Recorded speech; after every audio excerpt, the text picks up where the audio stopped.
So before we get started, does anybody need to stretch? Just up, hands up. You don't even have to stand up. Get out of your seat. Stretch, stretch all the way up, all the way high as you can. Down. Okay, again, stretch up. Down.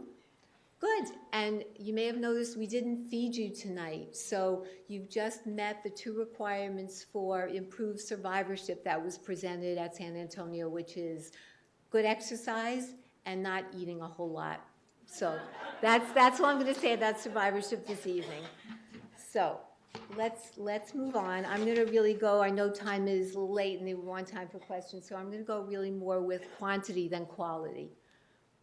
So we didn't get to where we want to be if we don't appreciate where we are. And I think that's a very important thing to think about in this year's San Antonio conference, because there was nothing really earth-shattering. There was nothing to bring home to say, oh my God, this is unbelievable. But there was a lot of information that brought us really to the cusp of breast cancer treatment. And I feel like we're so close to making big strides. So it was really a wonderful feeling.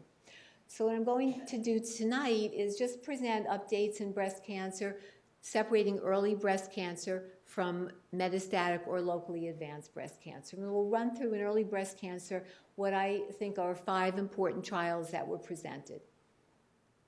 And then in metastatic or locally advanced breast cancer, we're going to talk about these 4 trials, not so much because each one was individually so important, but because I think it gives you a really nice idea about some of the progress in terms of the types of drugs that we've begun to use more frequently. So let's do a little bit of audience participation. True or false, disease-free survival is the same as overall survival.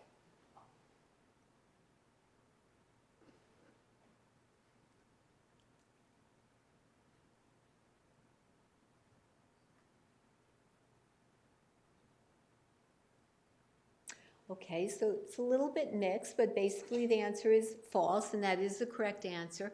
So I'm going to be coming back to some of these points as we go over the studies. There's a very big difference between disease-free and overall survival. Disease-free survival means from the time you start counting, from the time you get breast cancer, till the time when it unfortunately happens that breast cancer returns. That's disease-free survival. Overall survival is basically how long you live, and that's going to be coming up later in a lot of instances. Okay, second question. Improved survival always leads to change in practice, true or false?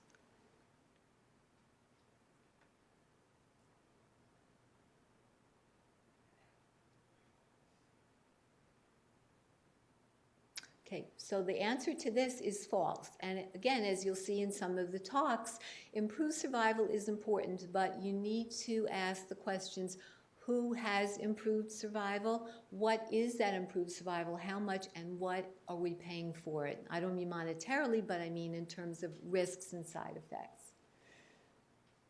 And the third audience participation, the last question, which of the following is true chemotherapy? A, Herceptin, B, tamoxifen, C, CDK inhibitors, notably a drug called palbociclib, or D, Taxol.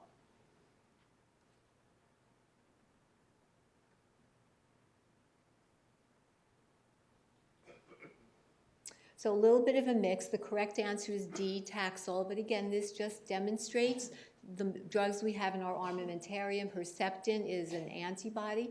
Tamoxifen is basically a hormone blocker, and CDK inhibitors, such as palbociclib, are actually directly target tumor cell growth. So let's talk about some important considerations before we talk about the trials. When we talk about any study and when we're evaluating should this drug be used, should a procedure be done, we need to look at these important features. One is the toxicity, the risk-benefit ratio. If you're getting a benefit, what are you paying for it? What are the risks? 2, as I mentioned, is the overall survival and disease-free survival. You have to read that very, very, very carefully because there is a big difference. And while intuitively we may think that disease-free survival should lead to overall survival, that does not always happen. Subgroup analysis is crucial. When you read the New York Times or you hear on the news that there's some great drug out and wow, it's just this is a really, you know, we're going to hit it out of the ballpark. You have to be very careful to ask who is going to benefit, and that's not necessarily everybody.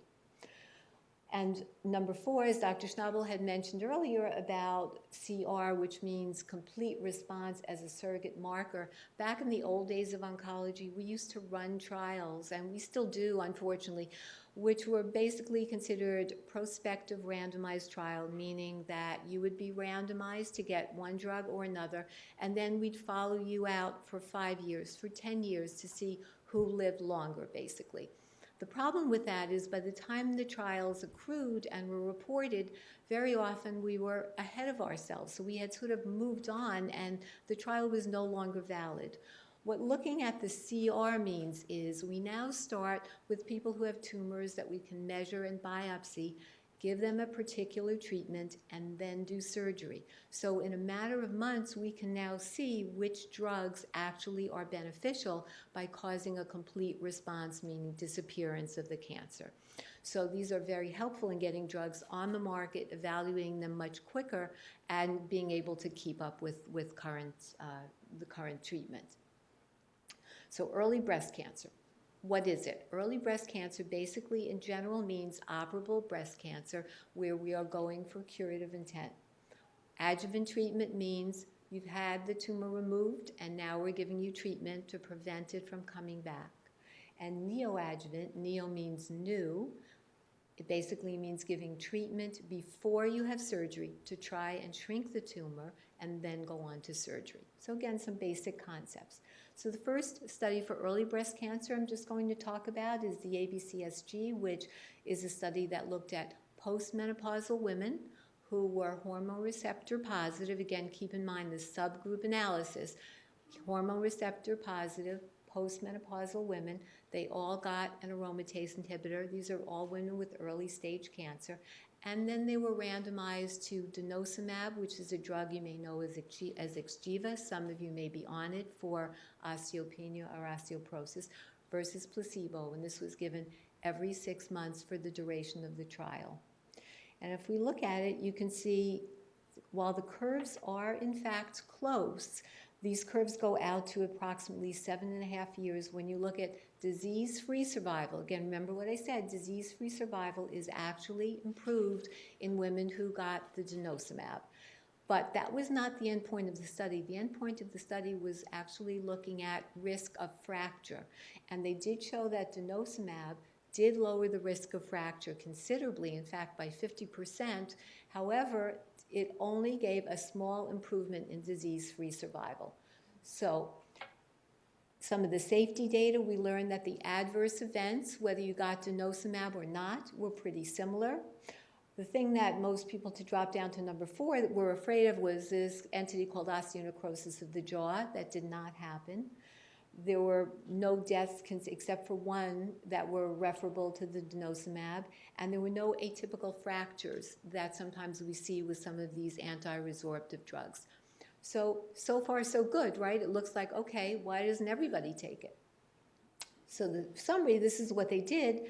There was, again, no incidence of osteonecrosis of the jaw. However, it's still not FDA approved. So the reason not everybody gets it is a monetary reason.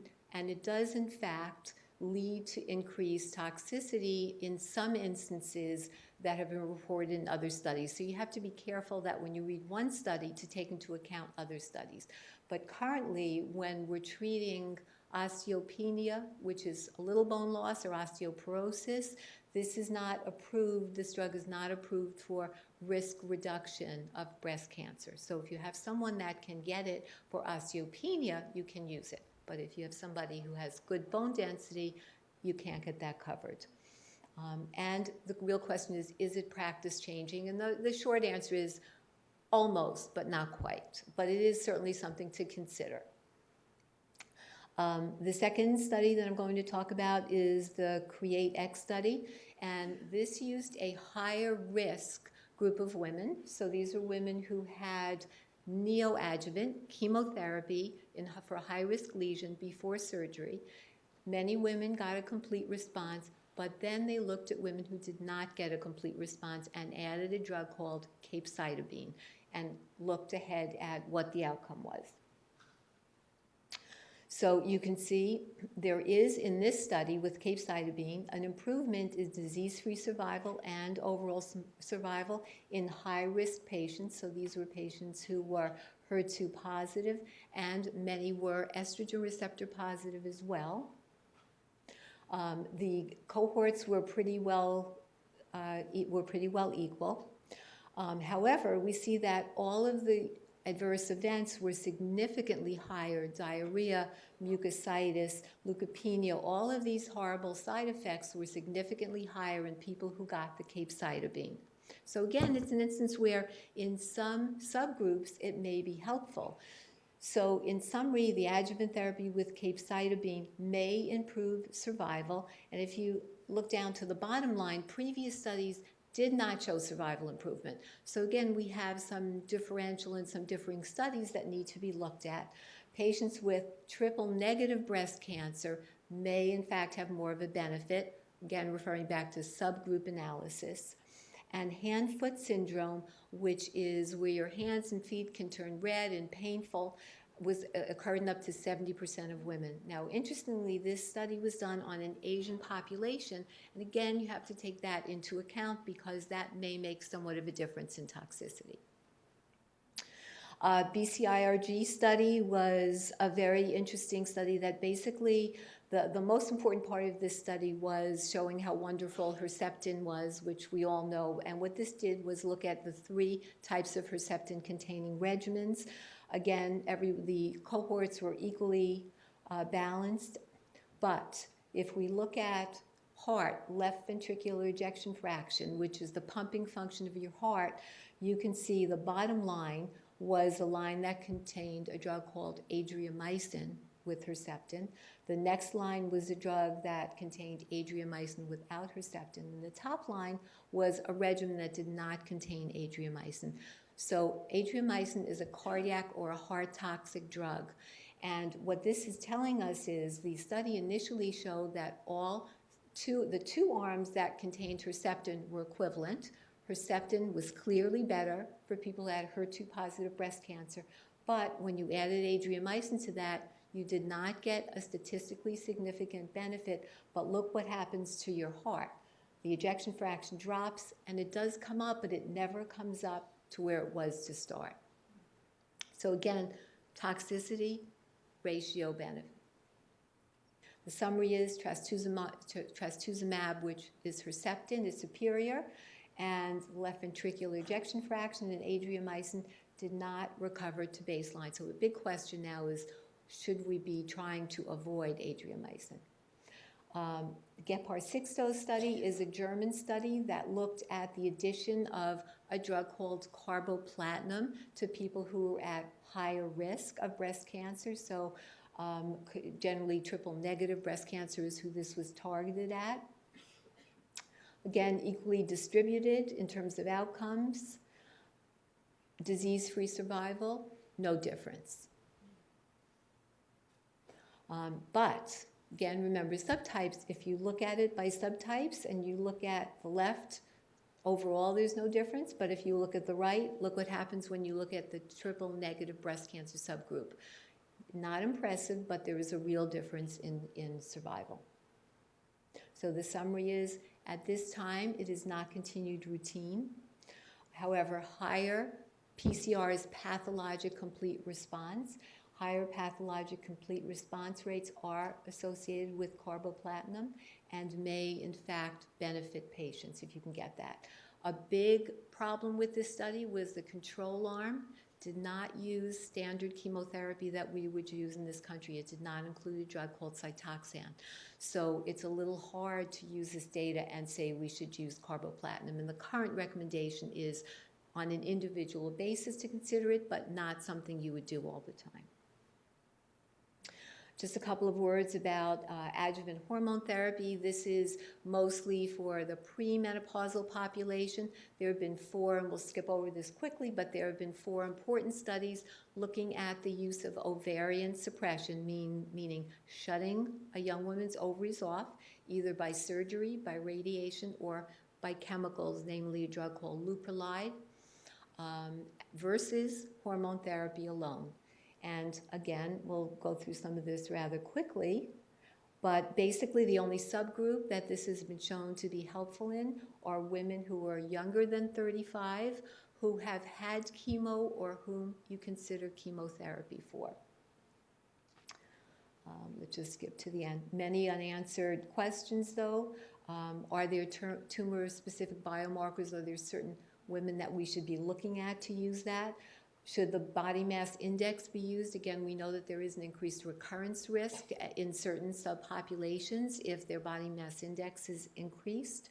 For premenopausal women, sometimes these treatments are very difficult to tolerate. Should we be looking for and investigating other drugs? And again, a very important thing to keep in mind is this data all came out before the recommendations of 10 years of tamoxifen. So we don't know, in fact, if giving 10 years of tamoxifen versus doing this is equivalent. So again, you have to be very careful about subtypes, the data, comparing different studies. The current ASCO recommendations, which actually just came out this week, is basically if you consider chemotherapy, consider ovarian suppression. Again, this is for the premenopausal woman. So let's jump to locally advanced metastatic breast cancer.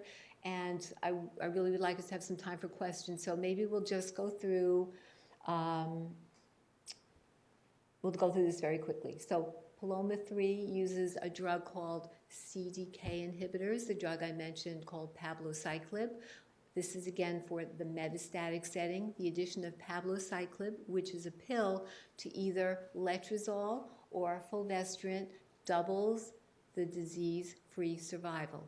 Again, we don't know about overall survival yet, but it does double disease-free survival. Okay, the Teresa study, this is basically looking at women with metastatic HER2-positive breast cancer and randomized a drug called TDM1, which has a very low toxicity profile, to physician's choice, and there was an improvement in disease-free survival, improvement in toxicity for the women who got the TDM1 drug. It's a very well-tolerated, easy drug to give, less toxic, and works better. A very hot topic, which we really don't know so much what to do with it yet, are these anti-PD-L1 and PD-1 drugs. These are what's called immune checkpoint drugs, which are working with your immune system to basically turn certain white cells off so that they don't prevent killing of cancer cells. I know it sounds a little complex. These are drugs that were used and are being used extensively in other cancers, such as malignant melanoma, and we're first learning about them in breast cancer, but again, it's a subtype issue. One study is the Javelin study that used a PD-L1 antibody. And again, we'll just go through this quickly so you have time for questions. A very impressive study was when you use the PD-L1 inhibitors by themselves, the responses are not great. But look what happens when you add it to paclitaxel in triple-negative breast cancer, and paclitaxel is Taxol. When you add it to that, you actually get excellent responses. So if you look at the complete response and the partial response at all patients versus triple-negative, the responses with triple-negative are very impressive. So again, you have to know how to use the drugs, what subtypes should you use them in. This is just a summary of the PD-L1 drugs. And basically preliminary results from multiple studies suggest that immune checkpoint may be a viable option. And this is the reason it's particularly true for triple-negative breast cancers, because they tend to have a lot of lymphocytes, a lot of white cells in the surrounding. So far, the studies have low numbers and heavily pre-treated patients. And again, triple-negative is more likely to be a good tumor type for this. One more study about triple-negative breast cancer. Triple-negative, as you know, it means that the tumor does not make the estrogen or progesterone or HER2 receptors. But it turns out that about 20% of triple-negative breast cancer make an androgen, which is also a hormone receptor. And we can target that receptor using drugs that have been formulated for men in prostate cancer. So if you have triple-negative breast cancer, it's important to just check and make sure that your androgen receptor has been checked. So what are we looking forward to? I think the key concept is less is more. We're looking to, as Dr. Prez and Dr. Schnabel discussed, we're looking to cut back, not to be more aggressive, but to reasonably cut back and treat less. This means less radiation, less chemotherapy, less surgery if need be, and less anthracyclines. That red drug, adriamycin, we're really looking to get away from that. One size fits all fits no one. Breast cancer is a very individual, very specific treatment for each person. Targeted therapy has become much more crucial. We're really trying to individualize everybody's treatment. Immunotherapy, the PD-L1 drugs, and we really have to define subpopulations. And that goes back to the one size fits all, fits no one. Most of these studies, the problem with some of the early studies on these drugs is they lumped everybody together. Everybody was eligible. And sometimes we got negative results. But if you really parse these studies out, you can see that there are groups of people who will benefit. And that's what we have to work harder at figuring out. So I will tell you that coming back from San Antonio, while there is nothing that was earth-shattering, the horizon really does look very beautiful and exciting, and I hope next year we can come back and bring you some sunrise. Thank you.